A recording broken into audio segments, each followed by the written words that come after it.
Hi everyone, today on Jesse's Lego I'm going to be unboxing and building the newest wave of Lego Vidiyo BeatBoxes. So we've got the Monster Metal Dragon over here and we've got the Folk Fairy over here. So these new BeatBoxes expand on the range of Monster Metal minifigures and Folk Fairy minifigures available in the Vidiyo range.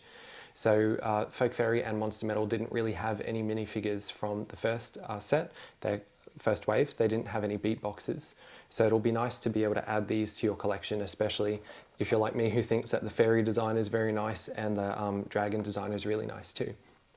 So I'm really excited for these new BeatBoxes as I collected all of the first wave of Vidiyo sets and I really like them, but there were a few underwhelming characters.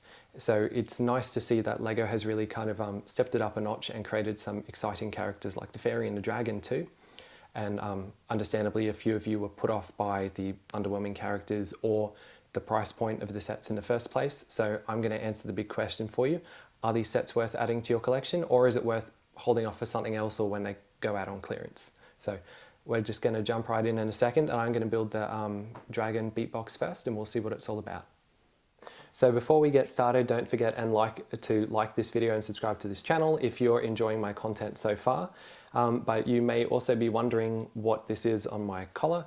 So this is a new microphone.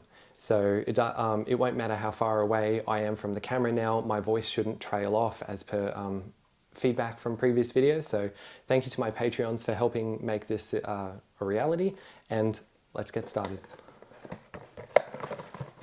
So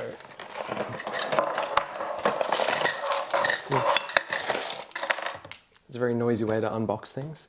So we have the same stuff here as last time. We've got the little case that goes on the back where all the beat bits fit into. The beat bits are spread between two bags. Got some useless stuff, the straps that I won't be using, but yeah, we'll open it up, see what is inside. So each of these come with two exclusive beat bits. I've actually went through since the first wave of these came out and collected all of the beat bits.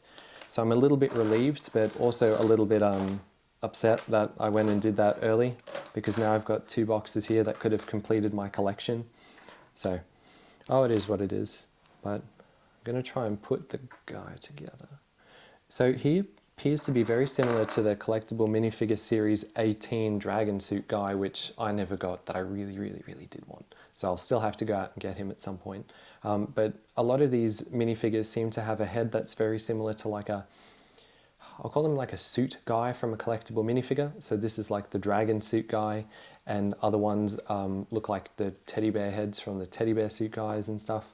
So it'll be interesting to compare him next to the dragon, but from what I've seen, he looks almost identical. It was almost a repurposing of the same mold. So, oops. I'm going to put the stage together. I remember how to do some of these things without the instructions. So it doesn't look like I've got any new... Actually, maybe that one's new. Fine. I'll find out in just a second. But yeah, it doesn't look like I've got any new beat bits. No, sorry. These two are the new ones. The Godzilla one's been here before. Yeah, I'm just missing one from the collection so far. It's the lady with the blue hair like she's at a disco. So if I get that one in the Folk Fairy box, I'll be very happy. But otherwise, some of these I've already had multiple times before. So we've got the stage. These instructions are gigantic. So what has he got? He's got the collar, he's got black horns. Okay, because there's a couple of red horns getting around here too. I wasn't sure which ones to put in his head. There's his other black horn. There we go. What a cool looking minifigure. I really like dragons. I really like the dragon minifigures. I really wish I got the only other dragon minifigure so far. So I'm really happy with how he turned out. He's even got arm printing too, which is nice. And despite the wings covering his back, he's got back printing. So he's really detailed. Even got some shiny silver parts too on the printing, which is always nice because they reflect a lot more than parts of the other printing. So these are the 2 exclusive tiles which come with him. The exclusive tiles for the BeatBoxes always seem to have like a gold or silver print on them, which is really nice too. And then that one's, I don't know what they do. I tried the app a few times and then I kind of gave up on it. I can appreciate that kids would find it interesting, but it wasn't interesting enough for me as an adult to want to, big kid, to want to go through and log in every day and make music videos and stuff. So it's unfortunate that there's not kind of like another way that you can use the minifigures within the app. You have to make a music video. Like, I can't remember if there was the option or not, but I didn't find it, if it was in there when I was using the app, to just kind of have your minifigure and then test the beat bits and see what they did for the minifigure. Anyway,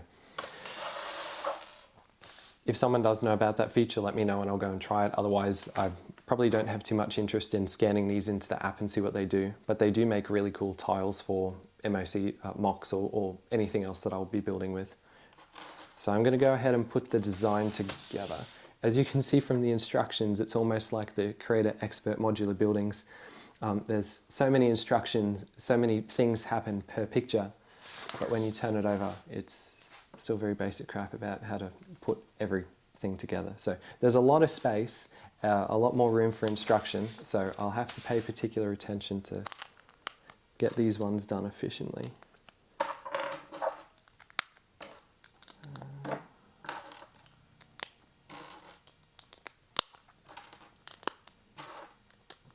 While I'm putting this together, we have a visitor in the Lego room today. It wouldn't be a video in here if Indy didn't try and bust through the baby gate that we've got to stop him from coming into the Lego room in the first place.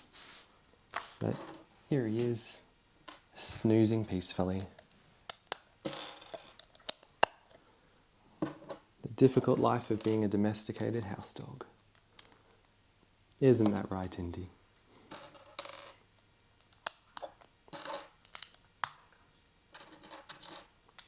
So this isn't actually too bad. I always like putting the designs for these together because they're really cool. The backside of the BeatBoxes, they almost look like if you had a mural or something somewhere because it creates a little scene. This one is a castle. So I suppose the dragon was locked up in a castle. It's very Shrek-like, surrounded by lava, which is what I assume all this red in the background is. Oh, nice to see these 2x1 round plates. They don't often make an appearance in sets, but they are becoming more frequent, which is nice too, because I like them. They're very useful for me. Okay.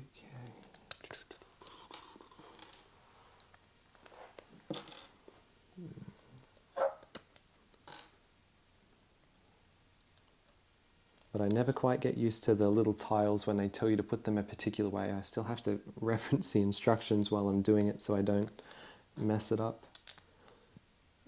What else have we got? This one here. Ah, okay, that's why. So we've got the 2 inverted studs, whatever you call these little ones underneath. I've never had to label them before. They actually clip over the 2 holes on here. So it sets it apart like it's got a jumper, using the jumper. So that's pretty cool because I was wondering why we had these fancy pieces when the rest of it's just plain and simple stuff. So that was a really nice surprise. Can't get that back right. There we go. We got these 2 cheese wedges here.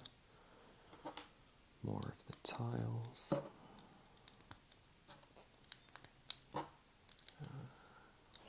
And the arch. Oh wow, that is quite nice. We're just putting the archway over the arch. I suppose this is supposed to look like a castle door. We've got storm clouds or like ash because it's a castle in lava. Sounds like a really cool castle. So is that... Oh, there's another beat bit. How did I miss that? I like him. I've seen a couple of people make video game machines like he's a video game character because he's all pixelated, which is really cool. What a great use of the element. So I think these are all the spares we've got now. No, there must be... Where did the red horns go? The red horns... sorry. The red horns go on the side. I'll build the circular things, but I won't actually put the rest of the box together. I'll just be using them for spare parts. But these sets are always good. They come with quite a few useful spare parts, especially things like microphones, which, I don't know, I suppose you can lose a microphone, but it's nice when you get another microphone because it means you can give someone else a microphone. So I'm going to put the spare parts I'm not using in there.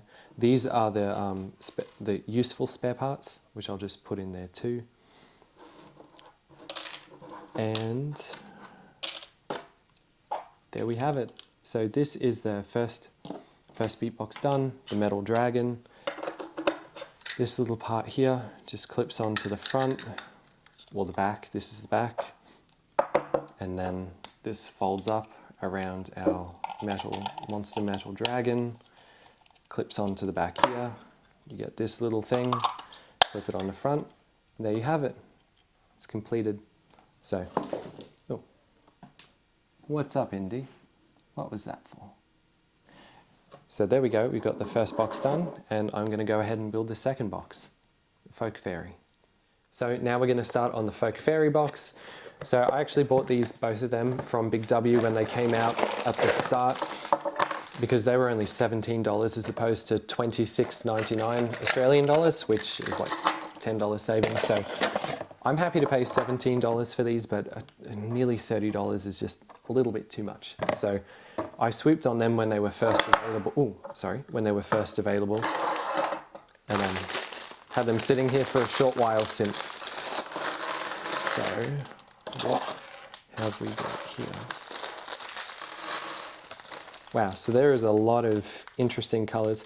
You know, oddly enough, when would you ever see components in these colors together that actually look decent? But it's funny with the video stuff that they put all these clashing colors together or combinations that you wouldn't normally get, and it looks really good. So I'm excited to see how good the back of the box looks when it's put together. So we've got brand new wings that are printed, and they're like trans light blue, which is really nice, and her printing is nice and shiny too. Always like shiny printing for the fairy. Unfortunately, none of the video minifigures I've seen so far have a double-sided face, which is a bit of a shame because it would be nice to have like an expression for them singing and then a normal expression for them too. But you know, for all the effort that's been put into these very expensive minifigures, that is something that I do feel they are missing. That wouldn't have been too hard to rectify. So we've got another violin as well, or in this case it's probably a fiddle. So this came out with the collectible minifigure series 21 violin kid, which is somewhere down here. Where did he go? So that was the first time we saw the violin, and then subsequently we've got the violin again as well. So usually, from my experience, the musical instruments are tied to a minifigure and you never see them again, but it's really interesting that they're popping up in the video minifigures as well. So, and they're using the Harry Potter wands very cleverly. I don't think they're exclusively Harry Potter, but they've been used as a wand since. If I can get this thing in for the life of me. Apologies, I always have trouble with the wands. They've actually used the wands as like the bow for the violin too, which is really cool in my opinion. So there we have the fairy. I'm just going to go ahead and assemble this after I pull out the beat bits. Save you a bit of brain power for when I talk about the set at the end and whether or not it's worth adding to your collection, waiting for it to come on sale, or what the deal is. So here are the beat bits, which are hers specifically. I haven't seen this one before. I believe that's hers, and this one must be as well. These two here. Can't see any other beat bits that I haven't turned over. So these two are her exclusive ones. I still haven't got the last elusive beat bit that I haven't got yet, but there's always the collectible minifigures which are coming out in October, so we'll hold our breath for then. But I'm going to go away and build the rest of the set and show you in just a second. So I've built the Folk Fairy beatbox and put her together now. So the color combination, actually, no, you can't eat that, Indy. The color combination actually goes really well together with, of all things, the salmon and the teal. So this is her design on the back. I suppose it looks like fairy wings. Can't exactly tell. But I did recognize that in the instructions there are alternate things that you could make with the same tiles that they give you for the back piece. So that one, I don't know what that looks. I'm going to take a stab in the dark and say that might be a bow or a fiddle. That one's a flower. For the dragon as well, got like a dragon head, a skeletal dragon head, or you've got, I can't tell what that one is, a black hole, not entirely sure. But they're cool designs that you can make. All of them actually had it on the instructions as well. So there are alternate things you can make for the back too, and plenty of options, especially if you had multiple of these beatboxes and you wanted to make like a wall of murals or something. So yeah, the instructions were really colorful and actually enjoyable to look at for that one. But this is the range of spare parts that you get for the Folk Fairy beatbox. Nothing overly exciting, but it was really cool to, well, maybe this is exciting. It was really cool to see the hidden side green make a return, and I'm always happy to receive flowers in new colors because I've got flowers all through my town. They add so much color to the builds and the garden beds and stuff. So yeah, these are the little node things that go on the outside to hold the strap in. Naturally, I don't use them, so they just sit here collecting dust. But it's nice to have access to these uniquely colored parts as far as the sets that I get anyway. I never see some of this stuff. So it's nice to see it, and it's nice to have it for spare parts. But this is how they stack up together. Both of them are very cool. Really, really well designed minifigures. I definitely think Lego have stepped up their game for the designs for these two. Indy, get out of the way, out of the way. Come, out of the way. I really think that they've stepped up their design for these ones, especially with the colors, the printing, and just general all-round usefulness. I mean, who couldn't somehow accommodate like a forest fairy into their Lego collection if you've got woods, or if you've got, I don't know, a secret tree somewhere that's got an internal part she could live in, or metal dragon. I mean, just the fact that he's so grungy, his parts could be used for something else as well. You could just substitute the head for something a bit more minifigure-like he was in a costume. I mean, you could even put the dragon suit guy's head on there with a yellow minifigure and you're sorted. So these are really cool. They are definitely different to the originals. So I got all of the original ones here. The original beatboxes, they were interesting. I mean, he's probably the closest one to these. They're very similar sort of cool design, printing and stuff. Same with the robot. But I never really cared for the llama or the unicorn. The alien DJ is kind of cool, but where could you really use a mermaid that's themed as candy, waffle cone and ice cream and stuff? So they're a bit interesting in design. I definitely think that these ones are a step up from that. I mean, even the bandmates too. Some of them are really cool. Some of them feel a bit like filler, but it is my preference for the animals. If it's an animal, it's either like the wolf or the dragon, not so much a shark or a rabbit or something. And for her as well, she's definitely very interesting. This is the only other Folk Fairy minifigure too, so they have that really unique look of colours and musical instruments too, tambourine and the fiddle. So that is about all I've got to say for those ones, but definitely I've really enjoyed them. I thought that they were going to be very cool when I got them, really impressed with the design, and they certainly haven't disappointed. It might pay to shop around though, depending on where you buy it from. If it's at full retail price, for me, is a bit too expensive for what you get, because literally you're getting printed tiles, you're getting a really nice minifigure, but minifigures of a similar ilk are only $5 when you buy them from the blind box. So I think they should be comparable, and if you're looking at $5 for the minifigure, where's the other $21, $22 going? Printed tiles, boxes, fancy parts and stuff. So if you can get them on for less than retail price, you're already winning. But if not, probably wait for them to come on clearance. But definitely, if you are interested, add them to your collection. And that's all for now. I think Indy's gone back to bed on the other side of the table. So we're going to sign off from both of us. Thank you for watching this video, and I hope you enjoyed it. Don't forget to like and subscribe in the leave a comment below. Are you going to get these sets? What did you think of these sets? Are you holding out for other sets in the range? I'll produce a video on these ones very soon too. So yeah, let me know in the comments below which one you'd like me to review first, and if you are getting any of the new sets, which ones you're going to get. Anyway, until next time, thank you very much. Bye bye for now.